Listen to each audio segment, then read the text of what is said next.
ঋতু, আমার না ডিমের চপ খেতে ইচ্ছে করছে, তুমি একটু বানিয়ে দিবে? দিদি ভাই, আমি তো পারি না, তবে আমার মা যেভাবে বানাতো তুমি সেভাবে বানাও। আমি বলে দিচ্ছি। প্রথমে একটি কড়াই বসিয়ে জল দিয়ে ডিমগুলো খুব ভালোভাবে সিদ্ধ করে নাও। এবার ডিমগুলো তুলে ঠান্ডা জলে দিয়ে খোসা ছাড়িয়ে নাও।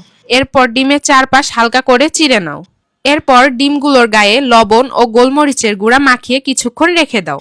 এবার একটি বাটিতে বেসন, মরিচের গুঁড়া, ভাজা জিরের গুঁড়া, লবণ, আদা বাটা, রসুন বাটা, পেঁয়াজ বাটা, অল্প তেল ও সামান্য খাবার সোডা দিয়ে ভালোভাবে মিশিয়ে নাও। এরপর অল্প অল্প জল দিয়ে একটি মসৃণ ব্যাটার তৈরি করো, যাতে ব্যাটারটি বেশি পাতলা না হয় এবং ডিমের গায়ে ভালোভাবে লেগে থাকে। আচ্ছা, এবার আমি বুঝতে পেরেছি।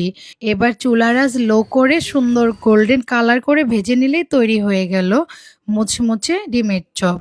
বাহ, মাসিমার বুদ্ধিটা তো দারুণ। আগে আমি কখনো ডিমের চপে পেঁয়াজ রসুন ব্যবহার করতাম না। আর আপনারাই দেখুন চপটা কত সুন্দর হয়েছে, বাহিরে মচমচা আর ভিতরে কি নরম। চাইলে একবার আপনারাও এভাবে বানিয়ে দেখতে পারেন।